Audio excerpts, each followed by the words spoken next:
Maintenant, où devons-nous aller pour nous informer sur le sujet de l'éducation des enfants? Cette question peut paraître simple, mais l'est-elle? Car il n'y a pas toujours de consensus sur le sujet. Commençons donc par le commencement. Dans le livre de la Genèse, le chapitre 2, commençons par voir un problème que l'humanité avait dès le début. Oui, nous allons parler des deux arbres.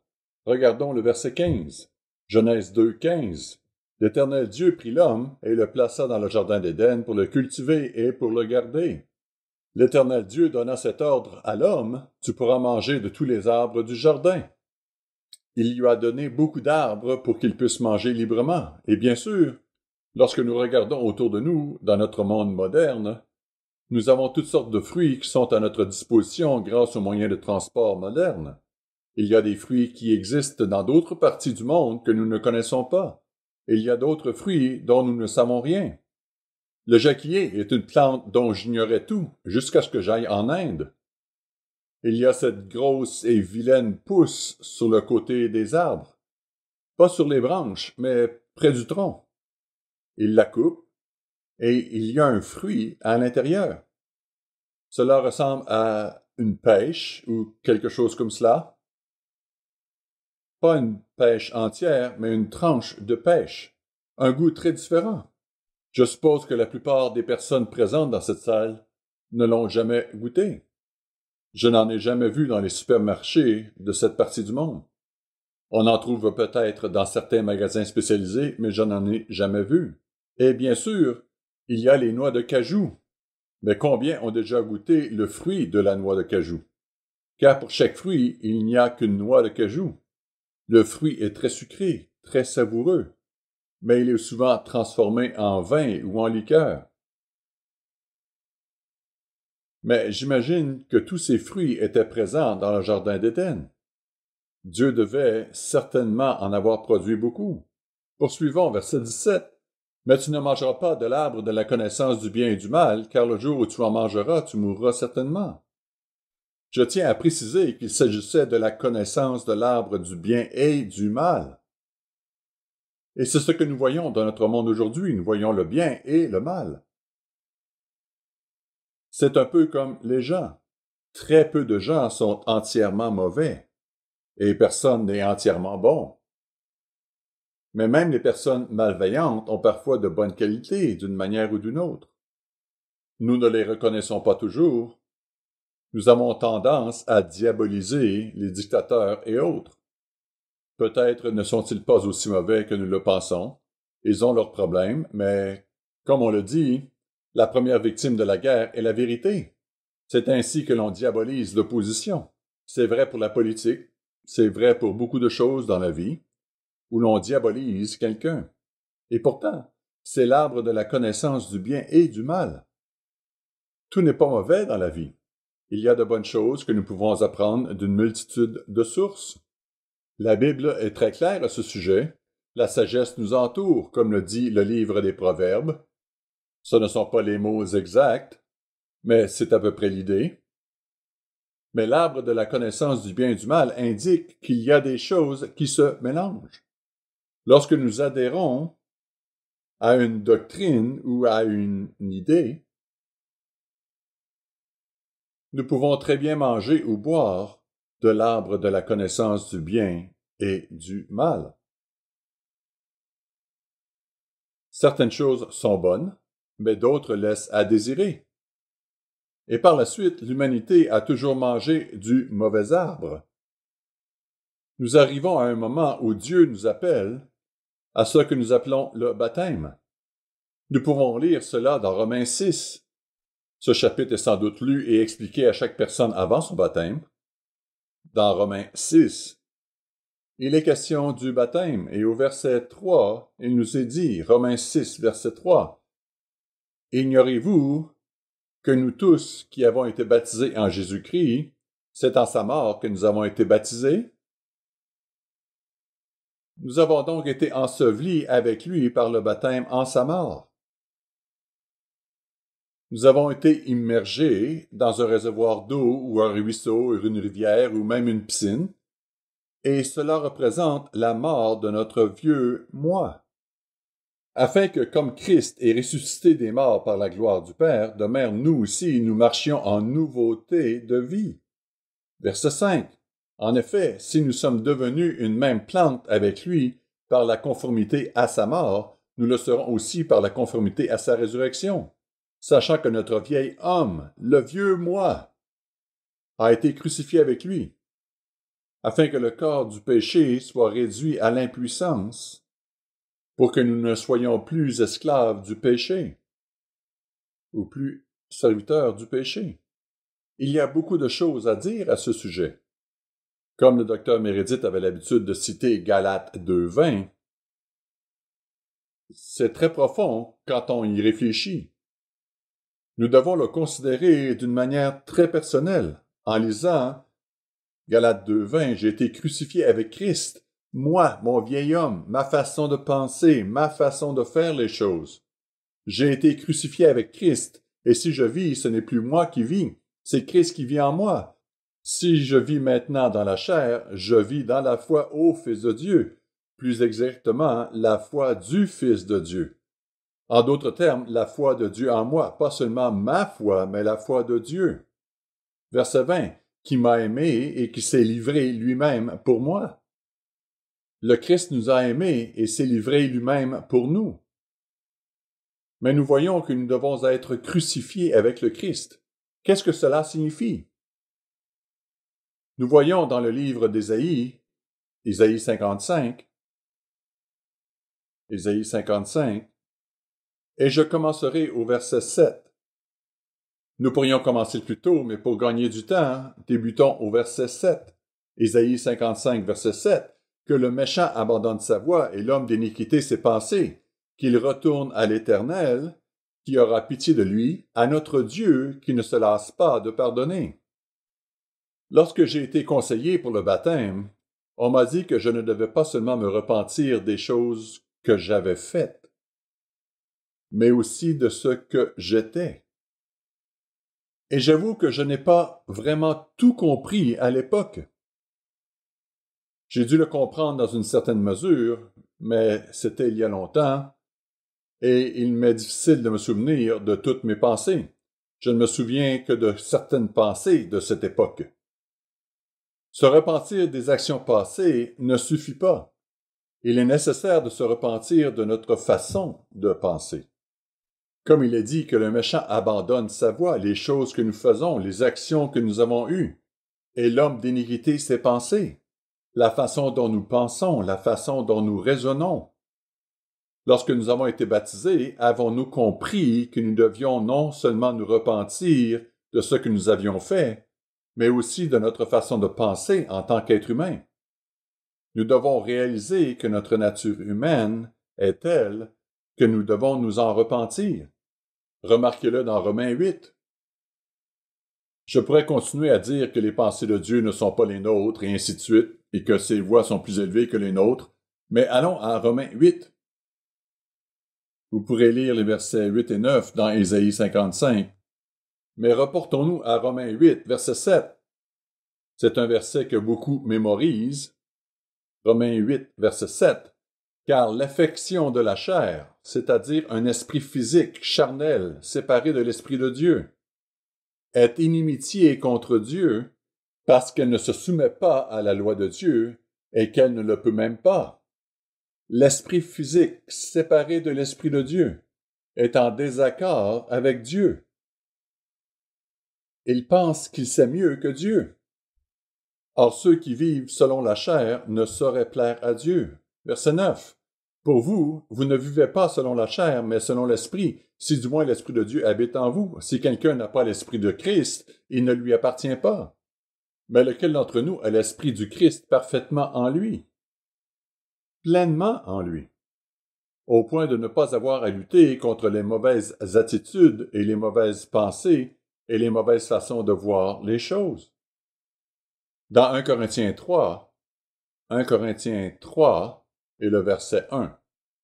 1 Corinthiens 3, verset 1. Pour moi, frères, ce n'est pas comme à des hommes spirituels que j'ai pu vous parler, mais comme à des hommes charnels, comme à des enfants en Christ. Il s'adressait aux habitants de la ville de Corinthe. Il ne s'adressait pas au grand public, mais à l'Église de Dieu à Corinthe, comme nous l'apprenons au début de 1 Corinthiens. Continuons au verset 2. « Je vous ai donné du lait, non de la nourriture solide, car vous ne pouviez pas la supporter, et vous ne le pouvez même pas à présent, parce que vous êtes encore charnels. En effet, puisqu'il y a parmi vous de la jalousie et des disputes, n'êtes-vous pas charnels, et ne marchez-vous pas selon l'homme? Parfois dans la vie, qu'il s'agisse de l'éducation des enfants ou de toute autre partie de notre vie, lorsque nous constatons que nous nous disputons avec les autres, qu'il y a des conflits, c'est donc qu'il y a un problème à résoudre. Je me souviens, et j'ai déjà mentionné cet exemple auparavant, c'est un peu une note secondaire, mais je me souviens de deux hommes qui étaient en désaccord l'un avec l'autre. Je pense qu'ils avaient des raisons sincères de l'être, mais j'étais leur supérieur à l'époque, et j'ai dit à l'un d'eux, « Écoutez, pourquoi ne pas inviter cette personne à prendre une tasse de café? Pourquoi ne pas vous asseoir, prendre une tasse de café ou une bière et en parler? » Et il m'a répondu, « Pourquoi le ferais-je? Il n'est pas converti. » Je ne savais pas que les Écritures interdisaient de parler à un inconverti. Mais ensuite, j'ai parlé à l'autre. Il a eu exactement la même réponse. Il n'est pas converti. Je ne sais pas si ces hommes n'ont jamais résolu ce problème. En fait, j'ai vécu deux situations, toutes les deux avec des hommes, où la même formulation était utilisée. Ce qui nous amène à nous demander d'où venait cette idée. Sans aucun rapport entre eux, même pas dans la même région, mais l'idée que je ne peux pas parler à quelqu'un parce qu'il n'est pas converti. Vous savez, il parle ici d'être charnel. Il dit « Je vous ai nourri du lait de la parole » et non d'aliments solides. C'est pourquoi les gens pensent souvent que la nourriture solide est la prophétie. Mais M. Varovitch a fait un sermon sur ce sujet, je ne me souviens plus du titre. Mais je crois que c'était le lait et la nourriture solide de la parole ou quelque chose comme ça. Beaucoup de gens se font une fausse idée de ce que c'est. Puis au verset 4, « Quand l'un dit « Moi je suis de Paul » et un autre « Moi d'Apollos », n'êtes-vous pas des hommes? Il y avait donc des gens au sein de l'Église de Dieu à Corinthe qui avaient un problème. Ils n'avaient pas été complètement ensevelis avec le Christ, pour parler franchement. Ils s'accrochaient encore à leur nature. Dans 2 Corinthiens 10, il nous est dit contre quoi nous devons lutter. Il s'agit d'un passage de l'Écriture que nous avions l'habitude de lire plus souvent. Je l'ai entendu plusieurs fois ici récemment, mais il est dit au verset 3, 2 Corinthiens 10, verset 3, « Si nous marchons dans la chair, nous ne combattons pas selon la chair, car les armes avec lesquelles nous combattons ne sont pas charnelles ou physiques. Il ne s'agit pas de fusils, ni de roquettes, ni de grenades, mais elles sont puissantes par la vertu de Dieu pour renverser des forteresses. Nous renversons les raisonnements et toute hauteur qui s'élève contre la connaissance de Dieu, et nous amenons toute pensée captive à l'obéissance de Christ. » Nous devons nous en souvenir tout au long de ce sermon. Renversons les raisonnements et toute hauteur qui s'élève contre la connaissance de Dieu. Lorsque nous sommes en désaccord avec Dieu, cela sous-entend que nous avons une certaine prétention de nous-mêmes. Par exemple, j'ai entendu des gens dire « Eh bien, vous savez, Paul n'était qu'un homme qui détestait les femmes. Je ne suis pas d'accord avec Paul. » Croyez-vous la Bible? Oui, mais pas avec Paul. Ou quelque chose de ce genre. Je suis d'accord avec la plupart des choses, mais il y a un domaine de la vie avec lequel je ne suis pas d'accord. Et ne sommes-nous pas en train de nous élever au-dessus de Dieu? Dieu a-t-il inspiré ce livre ou non? S'il l'a fait, nous devons le respecter. Nous devons en tirer des enseignements. S'il ne l'a pas fait, pourquoi serions-nous ici? Ou si nous pouvons simplement choisir ce que nous voulons dans la Bible, alors pourquoi croire en quoi que ce soit? Qui est donc l'autorité en la matière? Certaines écritures fondamentales étaient plus souvent lues par le passé. Il est facile de supposer que tout le monde les connaît. Et j'ai appris, un peu à la dure, quand l'apostasie est arrivée dans l'Église universelle, qu'il y avait des choses que je n'avais pas enseignées parce que je pensais que tout le monde les connaissait. Il est dit ici dans Proverbe 14, verset 12, que telle voie paraît droite à un homme, mais son issue, c'est la voie de la mort. Cela semble juste pour un être humain. Mais cela se termine par la mort. C'est pourquoi Dieu répète cela dans Proverbe 16, verset 25, pour insister sur ce point. Ce qui semble droit à nos yeux ne l'est pas toujours. Et son issue peut conduire à la mort. Non seulement il le peut, mais il le fait. Jérémie 17, verset 9, nous parle de notre cœur. J'ai parfois entendu des gens dire « Dieu parle à mon cœur ». Et d'autres fois, ils disent « Dieu connaît mon cœur ». C'est pourquoi quelques-uns n'observent pas le sabbat ou les jours saints ou quoi que ce soit d'autre, car Dieu connaît mon cœur. Et je réponds « Oui, il le connaît ». La question est « Connaissez-vous votre cœur » ? Dieu le connaît, mais vous, le connaissez-vous ? Si je vous donne ce préambule, c'est pour insister sur le fait que nous devons nous tourner vers la parole de Dieu pour savoir comment élever des enfants. Il existe de nombreux livres merveilleux. Il existe de nombreux programmes merveilleux. Il y a beaucoup d'orateurs éloquents qui ont de très bonnes idées. Mais souvent, c'est un mélange de bien et de mal. Bien qu'ils vous conduisent sur un chemin qui peut sembler bon, ils vous éloignent de quelque chose que Dieu a clairement exprimé dans sa parole. Et je ne suis pas ici pour dire que nous ne pouvons pas apprendre des principes divins à partir de d'autres sources ou de bons livres. Mais nous devons être prudents. Nous devons comparer ce qu'ils disent avec la parole de Dieu. Car le fondement de notre compréhension de ce sujet, ou de tout autre sujet, doit être la Bible, la parole de Dieu. J'espère que vous lisez tous, en particulier les parents, la brochure du docteur Jeffrey Fall, intitulée « Principes éternels pour l'éducation des enfants ».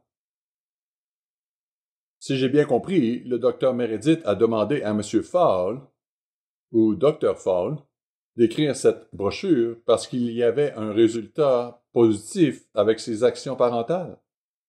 Le docteur Meredith a compris que si l'on demande à quelqu'un d'écrire un livre sur ce sujet, il faut trouver quelqu'un qui a réussi dans ce domaine. Il a donc rédigé cette brochure qu'il est bon de relire. Si vous ne l'avez jamais lue, lisez-la. Si vous l'avez déjà lue, relisez-la de temps en temps, surtout si vous êtes parent. Mon père m'a raconté un fait qui se déroula lorsqu'il était sergent-chef dans l'armée de l'air, et il devait s'occuper de 500 hommes dans l'escadron. Il était responsable de leur bien-être, de leur morale. Il devait s'assurer qu'ils avaient un logement convenable, et je suppose qu'il pouvait même donner des conseils sur le mariage et d'autres choses de ce genre lorsqu'il y avait des problèmes. Et à bien des égards, son travail ressemblait à celui d'un ministre. Et il me disait souvent, « Si tu t'occupes des petites choses, tu n'auras pas à te préoccuper des grandes.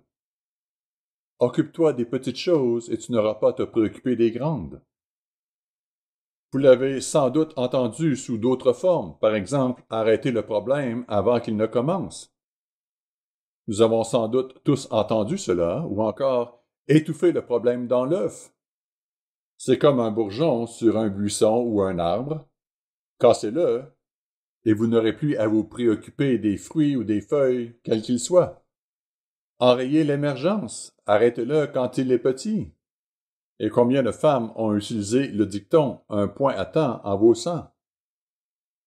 J'ai remarqué qu'il y a un petit trou dans ma poche et je dois demander à ma femme de le coudre. Elle ne savait pas qu'il était là, je l'ai découvert en mettant ma main dans ma poche. Mais un point à temps en vaut 100. Si vous vous en occupez quand c'est petit, vous n'aurez pas une grosse déchirure impossible à réparer. Le docteur Kermit Nelson dirigeait le programme d'éducation d'été à Orr, au Minnesota, ainsi que l'ensemble des activités pour les jeunes à une certaine époque. Il croyait fermement à ce principe. Il disait toujours aux conseillers d'arrêter les choses avant qu'elles ne commencent, ou au moins de les arrêter quand elles commencent. Si quelqu'un s'en prend à un autre campeur, arrêtez cela. Si quelqu'un utilise un langage incorrect, arrêtez cela dès le début. Mettez-y un terme avant que cela ne prenne de l'ampleur. Tout cela est logique, mais est-ce que cela correspond à la Bible? La Bible nous dit-elle la même chose? Reportons-nous à Proverbe 17. Proverbe 17 et le verset 14. Commencer une querelle, c'est ouvrir une digue. Il y a plusieurs explications à cela, mais si vous lisez les commentaires, le plus courant est que si vous avez un trou dans la digue ou le barrage, il faut s'en occuper dès le début. Si vous ne le faites pas, toute l'eau va s'engouffrer par là et vous vous retrouverez bientôt avec une situation impossible à gérer. Et c'est ainsi qu'il en va avec les querelles. Il faut s'en occuper dès le début. Arrêter la dispute avant qu'elle ne commence. Ainsi, lorsque quelque chose commence à mal tourner, vous vous en occupez rapidement au lieu de laisser la situation dégénérer. C'est un principe biblique. Dans l'Ecclésiaste 8, Ecclésiaste 8 au verset 11, il dit « Parce qu'une sentence contre les mauvaises actions ne s'exécute pas promptement, le cœur des fils de l'homme se remplit en eux du désir de faire le mal. Si vous réglez le problème quand il est petit, vous n'aurez pas à vous en préoccuper plus tard. Mais si vous ne le traitez pas quand il est petit et que vous le laissez grandir et grandir, vous aurez bientôt un problème majeur. Je pense qu'un bon exemple de cela est que si vous avez un enfant de 4 ans et que vous ne vous occupez pas de ses problèmes d'attitude à ce moment-là de sa vie, que ferez-vous quand il aura 14 ou 16 ans? Si vous n'avez pas le courage de faire ce qui est nécessaire lorsque l'enfant est petit, comment ferez-vous lorsqu'il ne sera plus si petit? Lorsqu'il sera aussi grand que vous? Je me souviens d'un homme qui avait un fils dont il avait littéralement peur. Littéralement peur de son propre fils adolescent. Son fils était grand, fort et incontrôlable. Et ce, depuis un certain temps. Dans ce cas, il a eu de la chance et il s'est engagé dans l'armée. Son père lui a dit « Ils vont s'occuper de toi », et c'est ce qu'ils ont fait. Il a rappelé son père environ 3 semaines plus tard et il a dit « Papa, ils m'ont cassé ». Les proverbes parlent aussi de ce principe. Reportons-nous à Proverbe 1. Remarquons l'objectif des proverbes. Pourquoi Dieu a-t-il placé les proverbes dans les Écritures? Quel est leur but? Proverbe 1, verset 1. Proverbe de Salomon, fils de David, roi d'Israël. Il est évident que Salomon n'a pas agi tout à fait correctement. Il était le fils de David et à l'évidence, David a aussi commis des erreurs en l'éduquant, mais Salomon est un homme très sage à bien des égards. La raison d'être des proverbes est la suivante. Verset 2. Pour connaître la sagesse et l'instruction, pour comprendre les paroles de l'intelligence, pour recevoir des leçons de bon sens, de justice, d'équité et de droiture, pour donner aux simples du discernement, au jeune homme de la connaissance et de la réflexion. Que le sage écoute et il augmentera son savoir, et celui qui est intelligent acquérera de l'habileté. Remarquez le verset 7. La crainte de l'Éternel est le commencement de la science. Les insensés méprisent la sagesse et l'instruction. Nous voyons donc ici que la crainte de Dieu, le respect de Dieu, la prise en compte de la parole de Dieu et l'examen de ce qu'elle dit sont le début de la sagesse. C'est le début de l'instruction, c'est le début de la connaissance. Et ceci est donné pour les jeunes, qui n'ont pas toujours une vue d'ensemble et complète de la situation. Lorsqu'on a 20 ans, je ne veux pas m'en prendre à qui que ce soit, et qu'il y a un enfant à ce moment-là, que sait-il vraiment de l'éducation des enfants? Eh bien, la plupart de ce que vous savez, c'est la façon dont vous avez été élevé. Mais, comme me l'a dit un jour un ancien membre, diacre de la congrégation dans la soixantaine, qui était plus âgé que moi à l'époque, mais tout de même plus jeune que je ne le suis aujourd'hui, il me disait « Tout vient à l'envers. Quand on est jeune et qu'on a des enfants, on ne sait pas grand-chose. Lorsque vous les élevez, vous en savez un peu plus. Puis on devient grands-parents. On gâte ses petits-enfants. Mais vous les aimez aussi d'une manière particulière et parfois, on fait plus que les gâter, on les aide. Quand on est jeune, on n'a pas beaucoup d'argent. On a donc une petite maison pour élever sa famille et on est à l'étroit les uns sur les autres. Je me souviens, lorsque nous vivions en Alaska, nous vivions dans une maison d'une seule pièce. Ce n'était même pas une maison, c'était une sorte de bâtiment de 6 ou 8 résidences. Je ne pense même pas que l'extérieur avait été peint. Cela me rappelle un peu ce que l'on voit dans les villages inuits là-haut. C'est comme ça que ça se passait. C'était les années 1950, c'était un peu différent. Nous étions censés avoir un logement sur la base, mais il a brûlé avant que nous n'arrivions.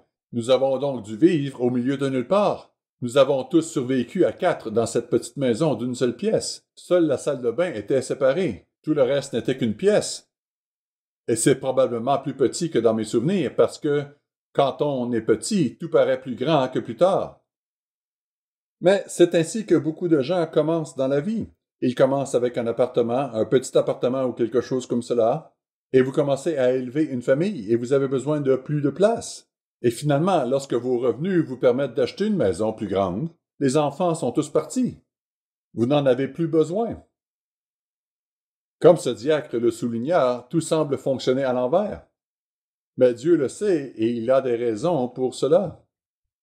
Et cela nous donne l'occasion d'apprendre des choses.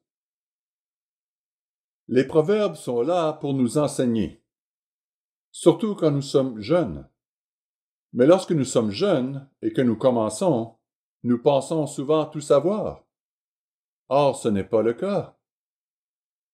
Si nous sommes vraiment honnêtes avec nous-mêmes. Au cours du siècle dernier, soit environ 100 ans, de nombreux changements ont eu lieu dans la manière dont nous prenons soin des enfants. Il fut un temps où l'on disait que les enfants devaient être vus et non pas entendus. Dans le monde d'aujourd'hui, les enfants sont au cœur de toutes les préoccupations. Je ne veux pas dire qu'ils ne devraient pas l'être dans une certaine mesure, mais souvent les enfants prennent le contrôle, le centre d'attention, et cela peut être un problème. La première moitié du 20e siècle fut une période très éprouvante pour les gens. J'étais en train de faire des recherches et d'y réfléchir, et je n'avais même pas réalisé à quel point cette période fut courte. Il s'agit d'une période d'environ 31 ans, de 1914 à 1945. Que s'est-il passé pendant cette période? 2 guerres mondiales qui ont duré 4, 5 ou 6 ans. Une pandémie qui a fait entre 50 et 100 millions de morts dans le monde. Je me souviens encore de l'époque où les statistiques étaient de 25 millions et d'environ un demi-million aux États-Unis. Après de nombreuses études, on estime aujourd'hui que la pandémie de 1918, la grippe porcine, a fait au moins 50 millions de victimes, voire 100 millions. C'est intéressant parce que la population, et j'aurais dû vérifier, était bien inférieure à celle qu'elle est aujourd'hui. Aujourd'hui, la population s'élève à environ 8 milliards d'individus. Quelle était la population à l'époque? Je n'en suis pas certain, mais c'était nettement inférieur à ce que nous connaissons aujourd'hui. C'était aussi beaucoup plus rural, les gens vivaient plus dispersés. Même s'il y avait de grandes villes, les gens étaient un peu plus disséminés. Cela a quand même entraîné la mort d'un grand nombre de personnes.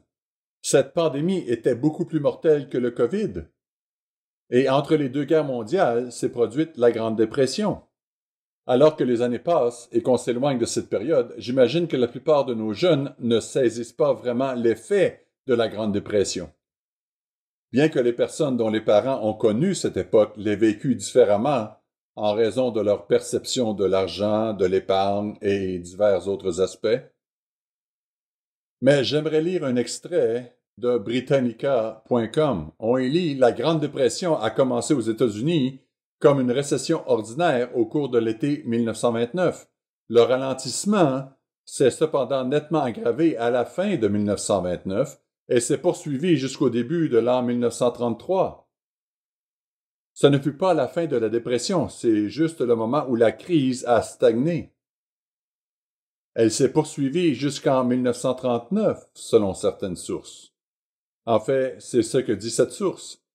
D'autres sources affirment que les États-Unis ne sont vraiment sortis de la dépression qu'en 1941, au début de la guerre. La période s'étend donc de 1929 à 1939 au moins, soit 11 ans, peut-être 13, entre les deux guerres mondiales et la pandémie. La production et les prix réels ont chuté de façon précipitée. Entre le pic et le creux de la récession, la production industrielle aux États-Unis a chuté de 47%. En d'autres termes, notre production, la production industrielle, a été presque divisée par deux. Le produit intérieur brut réel, le PIB, a chuté de 30%. Et il est largement admis que le taux de chômage a dépassé les 20%. J'ai vu des statistiques qui parlent de 25%. Les chiffres varient un peu, mais tout le monde s'accorde à dire qu'il s'agissait d'un minimum de 20% et que ce chiffre a été peut-être dépassé. La gravité de la Grande Dépression aux États-Unis devient particulièrement évidente lorsqu'on la compare à la récession suivante, la Grande Récession de 2007-2009, au cours de laquelle le PIB réel du pays a diminué de 4,3% contre 30%. Elle a duré de 2007 à 2009, alors que la Grande Dépression a duré entre 11 à 13 ans. Et le taux de chômage pendant la Grande Récession a culminé à moins de 10%, soit bien moins de la moitié de ce qu'il était pendant la Grande Dépression, qui a duré si longtemps. Je pense qu'il est bon de mettre ces choses en perspective parce que parfois nous ne réalisons pas vraiment ce qu'était la vie. Ceux qui ont vécu cette époque voulaient une meilleure vie pour leurs enfants. Ils avaient vécu la Grande Dépression. Mes parents et les parents de ma femme sont nés pendant la Première Guerre mondiale et ont vécu la pandémie, mais ils ne le savaient pas à l'époque. Mais je suis sûr qu'ils en ont entendu parler, tout comme nous entendons parler de choses qui se sont produites dans le passé. Mais ceux qui appartenaient à cette génération ont vu la Grande Dépression. Ils ont vu la Seconde Guerre mondiale. Et ils voulaient pour leurs enfants une vie meilleure que celle qu'ils avaient.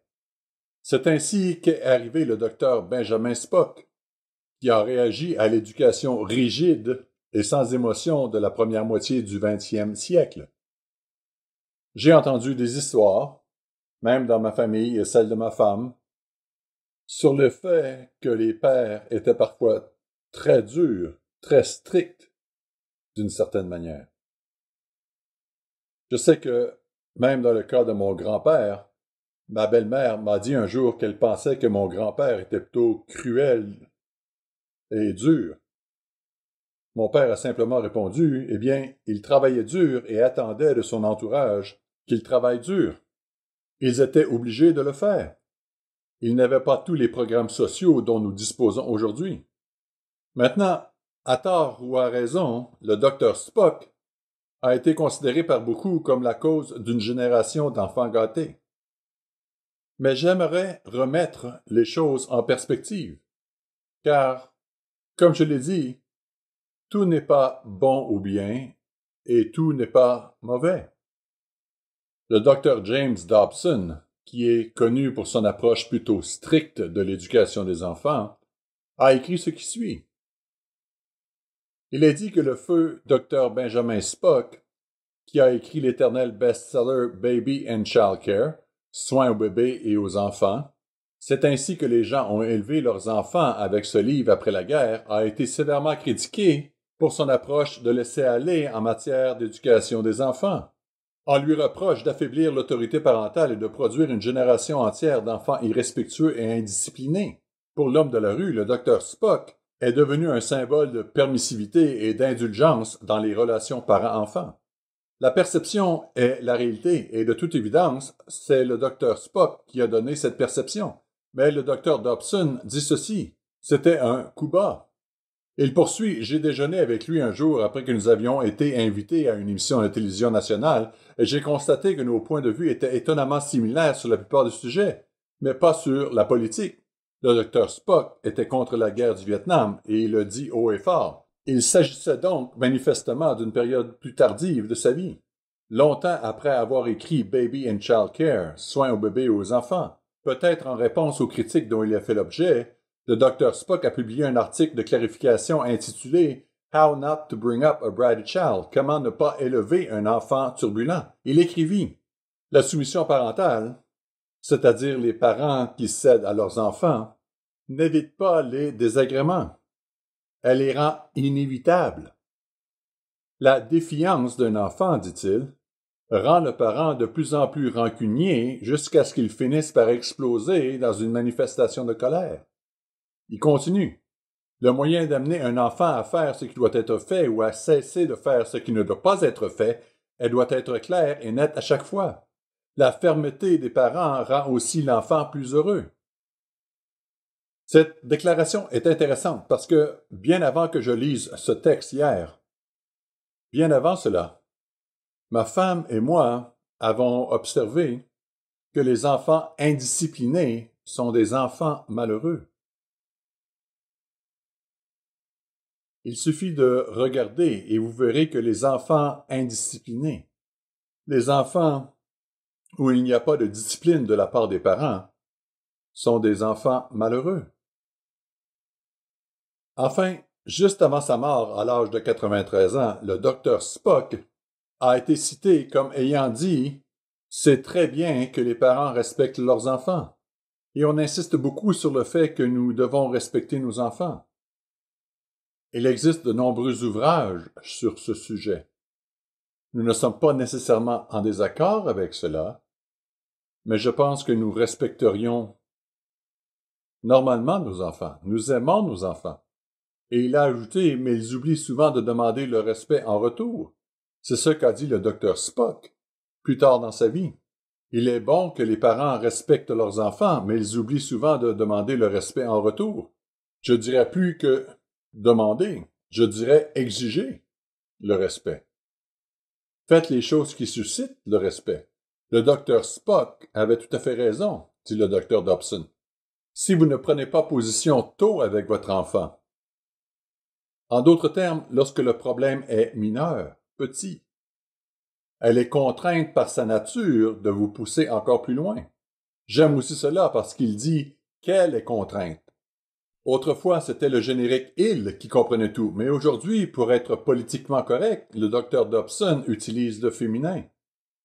Désolé, mesdames, je n'essaie pas d'être sexiste, mais c'est ce que je remarque de plus en plus dans les publications du monde. Cette tendance à prendre le côté féminin des choses. Alors que dans la parole de Dieu, on prend le côté masculin, ce qui inclut les deux. En fait, l'apôtre Paul parle de fils et de filles. Et il y a beaucoup de choses dans la Bible qui concernent les femmes de manière positive et leur exemple. Mais je trouve cela intéressant.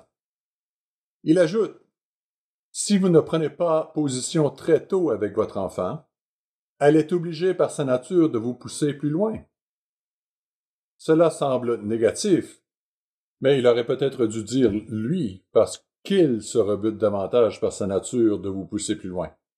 Des batailles terribles sont inévitables, en particulier à l'adolescence ou au début de la puberté. Ces batailles sont inévitables pour un enfant élevé de manière permissive.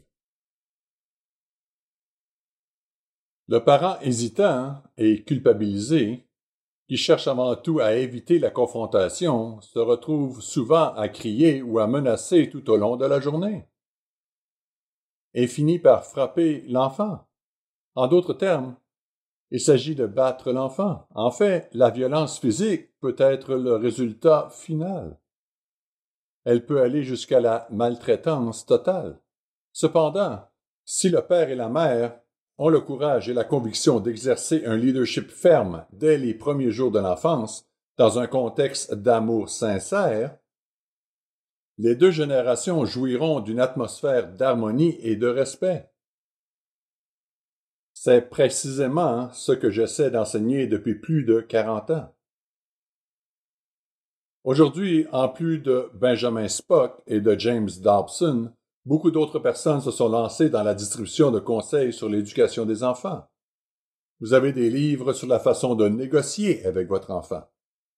Je l'ai constaté de mes propres yeux avec quelqu'un qui, je veux être très générique ici, n'est plus avec nous maintenant, mais sous les ordres duquel j'ai travaillé dans un camp d'été.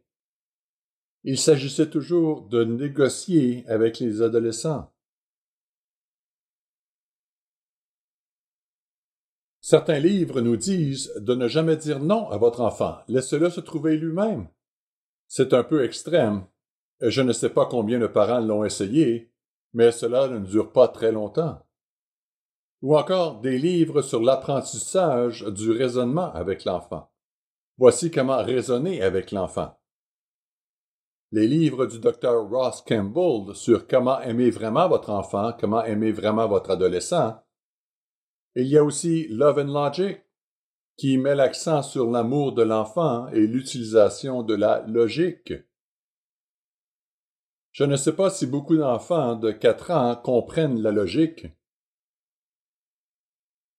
mais ce n'est pas qu'il y ait pas quelque chose de positif à apprendre de ces sources. Il y a toujours quelque chose de positif dans ces sources. C'est l'arbre de la connaissance du bien et du mal. Mais ce que j'essaie de dire, c'est que si nous utilisons ces ouvrages plutôt que la Bible elle-même, nous risquons de nous écarter complètement du but.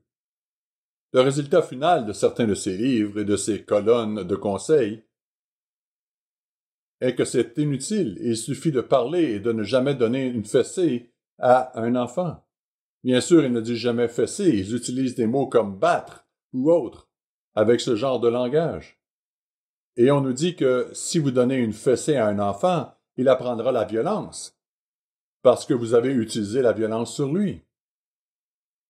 Mais je n'ai jamais pensé qu'une bonne fessée est un acte de violence. Chose amusante, j'ai grandi en recevant quelques fessées, pas beaucoup, mais je suis sûr que c'est plus que ce dont je me souviens. Il y a un certain âge où la fessée n'est probablement pas la chose à faire. Mais combien de soi-disant experts se tournent vers notre Créateur pour lui demander conseil? Je suis tombé sur une citation, et je pense que c'est de Benjamin Spock, mais je n'en suis pas sûr, c'était dans ce contexte. Mais ce n'est pas exactement ce qui a été dit, donc il pourrait s'agir de quelqu'un d'autre, mais voici la citation. Nous avons élevé une génération d'enfants gâtés. Les parents ne sont pas assez fermes avec leurs enfants de peur de perdre leur amour et d'encourir leur ressentiment. C'est une privation cruelle que nous, les professionnels, avons imposée aux mères et aux pères. Bien sûr, nous l'avons fait avec les meilleures intentions du monde. Nous n'avons réalisé que trop tard à quel point notre attitude de « je sais tout » sapait l'assurance des parents. Cette citation semble vraiment correspondre au Dr. Spock, mais je ne peux pas l'affirmer avec certitude. C'est tout de même une citation intéressante. Que nous révèle la Bible sur l'éducation des enfants?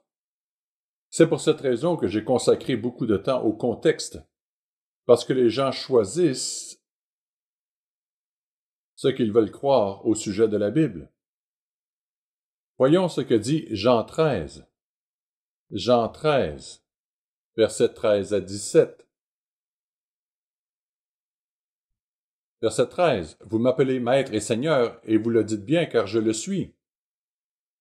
Si donc je vous ai lavé les pieds, moi le Seigneur et le Maître, vous devez aussi vous laver les pieds les uns aux autres, car je vous ai donné un exemple, afin que vous fassiez comme je vous ai fait. En vérité, je vous le dis, le serviteur n'est pas plus grand que son Seigneur, ni l'apôtre plus grand que celui qui l'a envoyé. Si vous savez ces choses, vous êtes heureux, pourvu que vous les pratiquiez. Notre Seigneur et Sauveur nous a donné l'exemple de servir. Et les parents l'apprennent très vite. Ces petits ont besoin de beaucoup d'attention. J'ai toujours dit que les chiens, les chats et les enfants sont mignons quand ils sont petits. Sinon, nous les tuerions. Vous savez? Lorsqu'ils grandissent et qu'ils ne sont plus aussi mignons, nous avons appris à les aimer et nous les aimons pour ce qu'ils sont, leurs diverses bizarreries. Mais vous savez, lorsqu'une créature est petite, cela peut représenter beaucoup de travail. Pourtant, le Christ nous donne l'exemple du service, du don de soi. Et il nous dit, « J'ai donné cet exemple pour vous. » C'est la première chose que nous devons faire en tant que parents. Et cela semble simple, mais ça doit être un exemple du mode de vie de Dieu. Soyez un exemple. Le parent qui dit « Faites ce que je dis, mais pas ce que je fais », nous avons tous entendu cela, ne sera pas très performant. Un expert, ou devrais-je dire une personne considérée comme un expert, s'est adressé à certains d'entre nous, ministres, lorsque j'étais dans le Michigan il y a plusieurs années. Il s'occupait de familles ayant des problèmes, et son sujet était « Pourquoi les enfants chrétiens tournent mal ?» Le tout premier point qu'il a soulevé, je pense qu'il avait 7 points, c'était l'hypocrisie. L'hypocrisie vous perdra plus vite que n'importe quoi d'autre, parce que les jeunes s'en rendent compte, ils la reconnaissent. Je me souviens, et je ne regardais pas beaucoup ces émissions, les émissions de Tim Allen. Qu'est-ce que c'était? Je ne m'en souviens plus du nom. C'était Toolman Taylor ou quelque chose comme cela. Quoi qu'il en soit, je suis tombé par hasard sur l'une d'entre elles, car je ne la regarde pas régulièrement. Ils s'étaient réunis avec un vieil ami et ils parlaient du temps merveilleux qu'ils avaient passé quand ils étaient des enfants, et de ce qu'ils avaient fait, des choses qui n'allaient pas, etc. Et un peu plus tard, il vit son fils dehors tout seul. Il est allé lui dire « Mon fils, qu'est-ce qui ne va pas? » Son fils lui répond « Tu me dis que je ne devrais pas faire ceci, cela ou autre chose, mais tu l'as fait quand tu avais mon âge. Et tu t'amuses à en parler. » En d'autres termes, le fils a vu l'hypocrisie de la chose. Il faut faire attention à l'hypocrisie. Comme je l'ai souvent dit, nous faisons tous, à un moment ou à un autre, quelque chose d'hypocrite.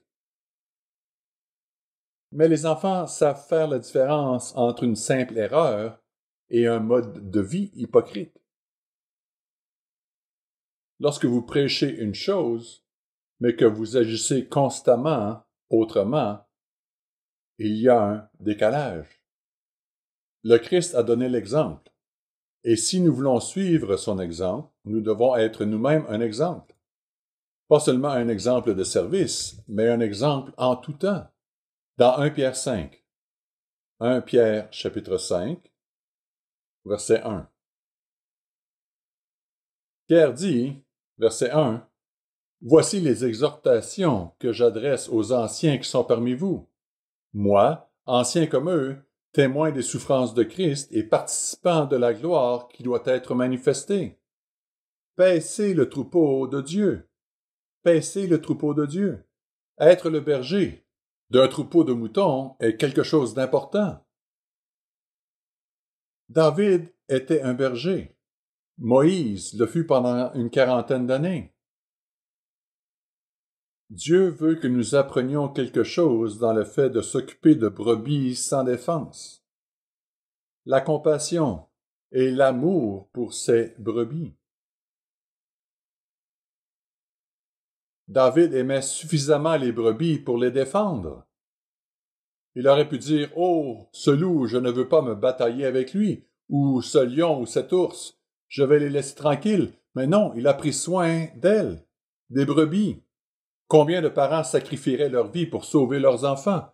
Il ne fait aucun doute dans mon esprit que probablement tout le monde ici, et beaucoup de gens qui ne sont pas ici le feraient. Bien que ce soit intéressant, l'une des choses qui soit ressortie de nos récentes réunions du Conseil des Anciens est le fait qu'il y a beaucoup de parents dans le monde d'aujourd'hui qui sont tellement préoccupés par leur carrière, leurs vacances, ou les choses qu'ils veulent faire, qu'ils ne se soucient pas vraiment de leurs enfants. Ils ont des enfants et les confient à quelqu'un d'autre pour qu'il les élève, en espérant que, lorsque les enfants seront plus grands, ils pourront être copains. Un peu comme dans la chanson « Cats in the Cradle », les chats dans le berceau. Poursuivons au verset 2 et 3. « Non par contrainte, mais volontairement, selon Dieu. Non pour un gain sordide, mais avec dévouement. Non comme dominant sur ceux qui vous sont échus en partage, mais en étant les modèles du troupeau. Pierre dit donc aux anciens, aux ministres, soyez des exemples pour le troupeau. » C'est également le tout premier principe de l'éducation des enfants, être un exemple. Votre enfant de 3 ans ne comprend pas vraiment toutes ces choses, mais je vous garantis que si vous ne commencez pas à mettre ces principes en pratique lorsqu'ils sont jeunes, alors que vous êtes jeunes et qu'ils sont jeunes, plus tard, à leur adolescence, ils verront ces actes hypocrites, et c'est très important. Le point suivant est très simple. Il s'agit de l'enseignement et de la formation. Dans Proverbe 22, et verset 6, encore une fois, cela peut sembler assez simple. Proverbe 22, verset 6, il est dit « Instruis l'enfant selon la voie qu'il doit suivre, et quand il sera vieux, il ne s'en détournera pas. » J'ai entendu certaines personnes essayer de rationaliser la situation en disant « Il faut éduquer l'enfant dans la voie qu'il doit suivre, et quand il sera vieux, il reviendra. » Ce n'est pas ce qui est dit. J'ai entendu des gens dire cela, mais ce n'est pas ce que dit l'Écriture. Instruis l'enfant dans la voie qu'il doit suivre. En d'autres termes, nous devons passer du temps avec nos enfants. Lorsqu'ils naissent, oui, nous passons beaucoup de temps avec eux, mais lorsqu'ils atteignent l'âge où ils sont un peu plus difficiles à maîtriser, pour ainsi dire, nous nous laissons emporter par notre vie et nous les oublions. Et comme j'en parle ici, permettez-moi d'être très ouvert, puisque n'ayant pas d'enfant moi-même, je dois parler en mon propre nom, parce que je ne sais pas quel genre de parent j'aurais été. Je connais les principes avec lesquels je travaille en ce qui concerne les jeunes, mais ce n'est pas la même chose que d'être un parent. Vous pouvez savoir certaines choses, mais cela ne veut pas dire que vous allez nécessairement les appliquer parce que les émotions entrent en jeu. La frustration, le travail, le fait d'être occupé, et vous vous occupez d'eux tout le temps. C'est différent. Je ne suis donc pas en train de dire que j'ai toutes les réponses. Je pense qu'il y a des principes bibliques, et je veux les mettre en évidence, mais cela ne veut pas dire que j'aurais été un bon père, pas du tout. J'espère que je l'aurais été, mais je n'en sais rien. Tant que vous n'y êtes pas, je ne pense pas que vous puissiez le savoir. Dans Deutéronome 6. Deutéronome 6. Ce sont des écritures que vous connaissez bien. Deutéronome 6 et le verset 6. Et ces commandements que je te donne aujourd'hui seront dans ton cœur. Encore une fois, s'ils sont dans notre cœur, nous n'allons pas être hypocrites dans notre façon d'agir. Tu les inculqueras à tes enfants. En anglais, tu les enseigneras diligemment à tes enfants. Pas nonchalamment, mais diligemment. Et tu en parleras quand tu seras dans ta maison, quand tu iras en voyage, et quand tu te coucheras et quand tu te lèveras. En d'autres termes, il montre que nous devons passer du temps avec nos enfants. Je pense qu'une chose que nous pourrions tous faire est de faire de nos repas une zone interdite aux médias électroniques. Nous baissons ou nous éteignons la télévision. Nous prenons nos téléphones et nous les éteignons ou les mettons dans un endroit où nous ne serons pas interrompus. Nous prenons le temps d'apprendre à connaître nos familles. C'est plus facile à dire qu'à faire, mais nous devons le faire. Nous ne devrions pas permettre les interruptions. Il se peut qu'un appel téléphonique arrive, un véritable appel téléphonique, et que vous deviez le vérifier parce qu'il pourrait s'agir de quelque chose d'important. Mais toutes les choses que nous recevons par courriel, par texto ou autre, si vous attendez une demi-heure, ce ne sera pas la fin du monde. Mais cela apprend aussi aux jeunes qu'il y a un temps et un lieu pour ces appareils électroniques, et que l'heure des repas n'en fait pas partie. Dans le psaume 78, les versets 2 à 4, verset 2, « J'ouvre la bouche par des sentences, je publie la sagesse des temps anciens.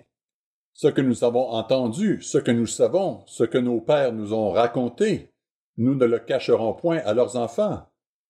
Nous dirons à la génération future les louanges de l'Éternel et sa puissance et les prodiges qu'il a opérés. » Vous pouvez lire ce passage jusqu'au verset 8, mais l'idée est que nous transmettons à la génération suivante les œuvres de Dieu. Pas seulement ce qui est écrit dans la Bible, mais aussi les histoires. Au lieu de passer votre temps à vous remémorer vos soirées de jeunesse où vous êtes enivré à l'âge de 15 ans, il y a peut-être un moment où vous aurez une discussion avec votre fils ou votre fille à ce sujet, s'il vous plaît. Ne vous méprenez pas. Il y aura peut-être un moment où vous devez en discuter. Mais l'accent devrait être mis sur les choses qui se sont produites. Les miracles que vous avez vus dans votre vie, les guérisons que vous avez constatées chez vous et chez d'autres personnes que vous avez connues, et la manière dont Dieu est intervenu pour vous dans telle ou telle situation. Il y a un temps pour cela, et il faut s'assurer que l'enfant est en âge de les comprendre. Parfois, il faut attendre un bon moment, mais il s'agit de parler des œuvres de Dieu. Et ils ont besoin de savoir ces choses. Lorsque vous parcourez les Écritures, il est intéressant. Je devrais faire un sermon sur ce sujet à un moment donné. Ou peut-être que je le ferai à l'avenir. Mais n'est-il pas intéressant de voir comment, lorsque vous parcourez les Écritures, elles reviennent toujours à l'époque de la sortie d'Égypte? Les Écritures sont écrites sur des centaines d'années, et c'est un thème qui revient toujours. Le fait que la sortie d'Égypte soit toujours présente dans les récits est la preuve qu'elle a réellement eu lieu. Parce qu'il n'y a jamais de génération où l'on n'en entend pas parler. Elle est toujours là. Lorsque nous parlons de ce qui s'est passé dans l'Église universelle, nous pouvons expliquer à nos enfants, s'ils sont en âge de comprendre, ce qui s'est réellement passé. Ainsi, il n'y a pas de jeunes qui se promèneront en disant « L'Église est en train de suivre le chemin des Takach. » Vous savez, c'est ridicule. Mais les gens ne connaissent pas très bien l'histoire. Reportons-nous à Éphésiens 6. Éphésiens 6 et le verset 4.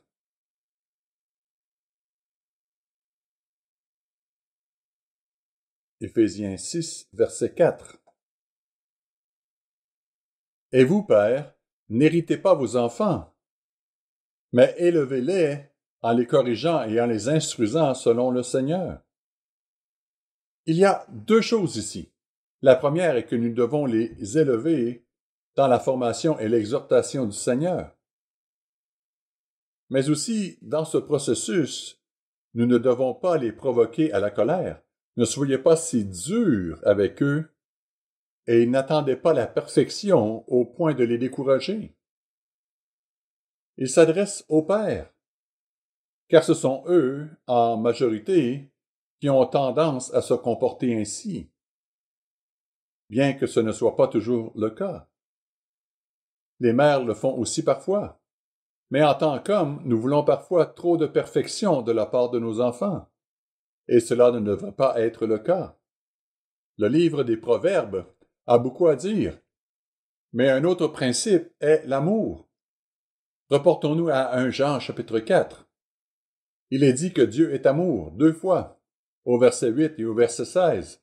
Mais j'aimerais lire le verset 19 qui dit, verset 19, « Nous l'aimons parce qu'il nous a aimés le premier. » Nous devons d'abord aimer nos enfants avant qu'ils ne nous aiment.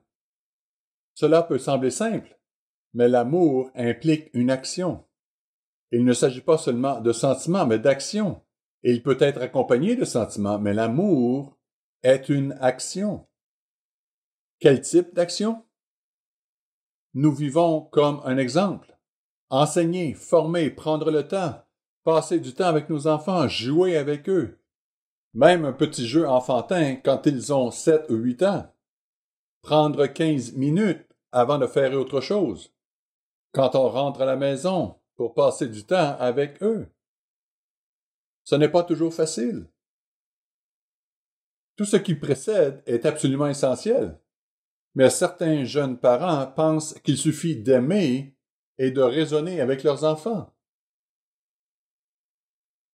Nous ne devons pas négliger les points que je viens de citer. Passer du temps avec eux, les enseigner, les former, être un exemple et avoir un amour réel et authentique dans ce processus. Mais trop souvent, les parents négligent une discipline aimante. Il fut un temps dans l'Église de Dieu où la discipline était considérée comme la panacée.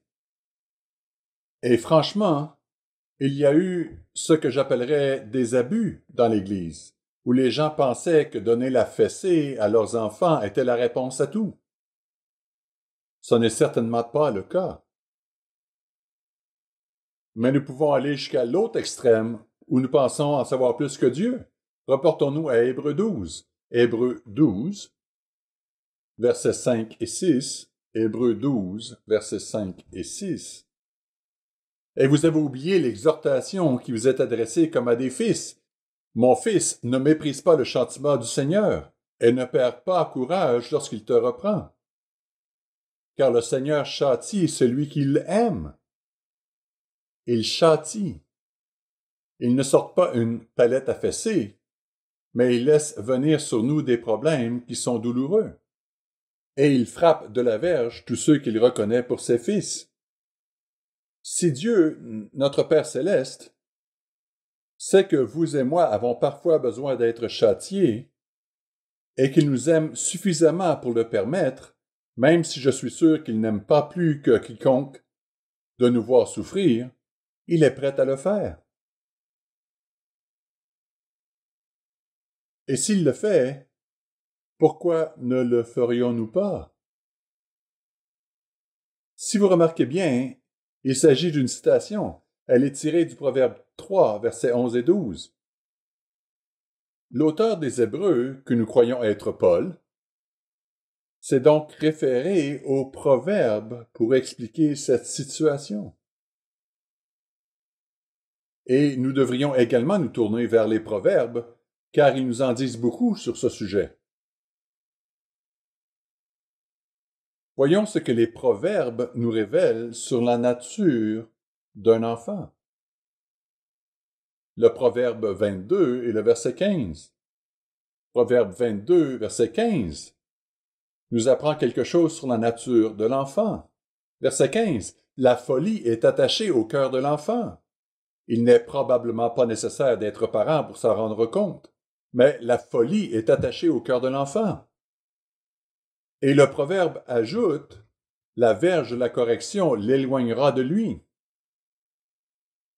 Lorsque Johnny agira d'une manière stupide et insensée, sans vous écouter, cela le ramènera sur le droit chemin. Une bonne correction le remettra d'aplomb. J'avais l'habitude de penser à cela en termes de tige. Je pensais plutôt à un bâton de marche. Mais ce n'est pas ce dont il parle ici. J'avais des amis qui, je pense, comprenaient mieux cela. Lorsqu'ils faisaient des bêtises, leurs parents les envoyaient dans le jardin chercher un certain type d'arbuste pour obtenir, vous savez, un fouet de 18 pouces ou autre, qu'ils pouvaient utiliser pour leur donner la fessée. La fessée était douloureuse, mais ne les blessait pas.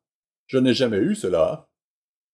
Je pense que mes parents utilisaient quelque chose comme une raquette, pas une raquette de ping-pong, mais une de ces raquettes avec une petite balle attachée avec un élastique. Vous savez de quoi je parle? Je me souviens d'une fois où je l'ai cachée, et ils ne l'ont pas trouvée pendant des mois. Elle était dans un tapis enroulé, et je suppose lorsqu'ils ont déroulé le tapis, ils l'ont trouvée. Quoi qu'il en soit, cela ne m'empêchait pas d'être puni avec la main ou tout autre moyen disponible. Ils ne m'ont jamais maltraité, mais ils m'ont certainement rappelé l'importance de me tenir droit à certains moments. En général, le simple regard de mon père suffisait si je faisais les siennes. La raison en est qu'il avait attiré mon attention plus tôt dans la vie et que je savais ce qui m'attendait si je ne me redressais pas. Ce regard faisait beaucoup. Dans Proverbe 29, verset 15. Proverbe 29, verset 15. Il a dit, la verge et la correction donnent la sagesse. Il donne la sagesse. Et remarquez la dernière partie du verset. Ben, l'enfant livré à lui-même fait honte à sa mère. Vous savez, les mères sont différentes des pères, évidemment. Mais sérieusement, un enfant livré à lui-même fait honte à sa mère. Il y a quelque chose de spécial dans le lien entre une mère et son enfant. Un enfant qui a été à l'intérieur de son corps, nourri par son corps. Il y a quelque chose donc d'unique là. Mais qui, dans la famille, crie généralement sans que rien ne change? Attends que ton père rentre à la maison. Mais lorsque le père rentre à la maison, l'enfant sait que ce n'est pas forcément bon pour lui. Ce n'est pas vrai dans toutes les familles, mais historiquement, c'est le cas. Parce que papa va le dire une fois, puis l'action suivra. C'est ce qu'on peut lire ici, verset 15.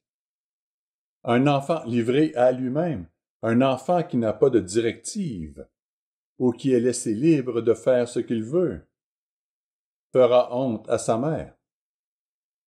Elle ressentira non seulement de la honte, mais aussi de la tristesse. Elle versera des larmes amères pour cet enfant. Ces sentiments seront partagés aussi par le père. Alors, quel est le conseil pour traiter le problème? Regardons Proverbe 19, verset 18. Châtie ton fils, car il y a encore de l'espérance. Il y a de l'espoir. Comme me l'a dit mon père, si tu t'occupes des petites choses, tu n'auras pas à t'occuper des grandes. Il s'agit en fait de dire « châtie ton fils pendant qu'il y a de l'espoir, pendant qu'il est encore temps d'influencer la direction qu'il prendra. Lorsque le problème est mineur, un petit enfant n'a pas besoin de grand-chose pour attirer son attention. Un adolescent? C'est une toute autre histoire. Voulez-vous vraiment avoir affaire à cela? » Et il continue au verset 18. « Mais ne désire point le faire mourir, car c'est ce qui peut arriver si nous ne nous attaquons pas aux problèmes quand ils sont petits. » Je me souviens d'un jeune garçon. Je l'appellerai simplement Johnny. Il était incontrôlable. Il avait 4 ans et il venait aux assemblées avec sa mère. C'était une mère célibataire et nous avions des tables en forme de U et tout le monde s'asseyait à l'extérieur. C'était une petite assemblée. Johnny passait sous les tables et sa mère faisait le tour pour essayer de le rattraper. Puis il repartait en rampant dans l'autre sens, faisait cela 3 ou 4 fois, pendant que j'essayais de faire un sermon. Et l'instant d'après, Johnny a enroulé ses bras autour de ma jambe, comme si j'allais le sauver. J'ai simplement dit, « Johnny, retourne là-bas. » Et il l'a fait. Puisque nous avons plusieurs nouvelles personnes dans la salle, je vais réutiliser un exemple que j'ai déjà donné auparavant, car il est très bon. Un jour, ma femme et moi avons rendu visite à cette mère célibataire, et Johnny faisait son numéro habituel. Sa mère a dit quelque chose de très honnête et sincère. Je sais que je ne devrais pas me sentir comme ça, mais je déteste mon fils. La raison? Il était incontrôlable. Je lui ai dit, vous devez attirer son attention. Lorsqu'il fait des siennes, que vous lui avez dit de faire quelque chose et qu'il ne le fait pas, dites-le lui à nouveau, mais cette fois-ci, soyez ferme. S'il ne le fait pas, allez le voir et donnez-lui une fessée. Et elle l'a fait. Et l'instant d'après, après avoir un peu réfléchi, Johnny s'est approché d'elle et a voulu s'asseoir sur ses genoux. Vous savez, en l'espace de, je ne me souviens pas exactement, quelques semaines ou quelques mois, ce ne fut pas très long. Johnny est devenu l'un des enfants les plus agréables que l'on puisse imaginer. C'était un beau jeune homme parce que sa mère a suivi les conseils, les a mis en pratique, les a compris et a fait ce qu'elle devait faire. C'était l'un des exemples les plus remarquables que j'ai vus de la transformation d'un enfant. Il avait environ 4 ans, je ne me souviens pas de l'âge exact. Il y a cependant un danger, et c'est que parfois les gens pensent que la fessée est tout, et qu'ils en font trop. Et vous savez, j'en suis sûr que vous avez vu cela aussi, des enfants qui semblent parfaits tout le temps. Ils ne sont jamais autorisés à prendre des décisions par eux-mêmes, ni à apprendre à leurs dépens les conséquences de leurs actes. Parfois, les gens utilisent la fessée comme le seul outil. Et puis, à un certain âge, quand on ne peut plus donner la fessée, ils se rebellent et prennent une direction complètement différente. Ainsi, regarder un enfant de 7, 8 ou 9 ans n'indique pas nécessairement ce qu'il sera plus tard. C'est pourquoi l'exemple, l'amour sincère, le temps passé avec lui et l'enseignement sont absolument nécessaires. Au fur et à mesure que les enfants grandissent, il existe d'autres formes de discipline. Je ne suis pas un adepte, mais il y a la punition dans le coin. Ensuite, il y a d'être privé de sortie. Je ne me souviens pas d'avoir été puni comme cela, mais j'avais beaucoup d'amis qui l'étaient. Et puis, il y a les conséquences naturelles. J'avais 5 ou 6 ans et je m'en souviens encore. De toutes les choses de la vie dont je me souviens, celle-ci est la plus marquante. Je ne sais plus pourquoi, mais j'étais en colère parce que mon petit coin de jardin ne poussait pas aussi vite que celui de ma sœur, ou quelque chose comme ça. J'ai donc piqué une crise et j'ai piétiné toutes mes plantes. C'était brillant, n'est-ce pas? Mes parents auraient pu me donner la fessée pour avoir fait quelque chose que je n'aurais pas dû faire, mais ils ne l'ont pas fait. Ils ont simplement laissé les conséquences naturelles de mes actes se dérouler. Je n'ai pas eu de jardin pour le reste de l'été, ce qui, en Alaska, n'est pas très long. Mais j'ai tué mon jardin. Et les conséquences ont parlé haut et fort. Je m'en souviens encore aujourd'hui. Cette expérience a dû modifier ma façon de penser au fil du temps. Je ne connais pas toutes les raisons, mais cette expérience a eu un impact durable sur moi. La discipline ne doit pas être considérée comme la réponse à tout. Comme je l'ai dit, j'ai vu des enfants parfaits lorsqu'ils étaient jeunes, mais il arrive un jour où ils se rebellent. Les enfants doivent disposer d'une latitude suffisante dans la prise de décision pour qu'ils apprennent de leurs décisions. Par exemple, si votre fille veut porter sa robe préférée pour une occasion, vous pouvez lui dire « D'accord, mais si tu la portes maintenant, tu ne pourras pas la porter plus tard dans la semaine parce que je ne vais pas refaire la lessive. » Vous la laissez prendre la décision et vous vous y tenez.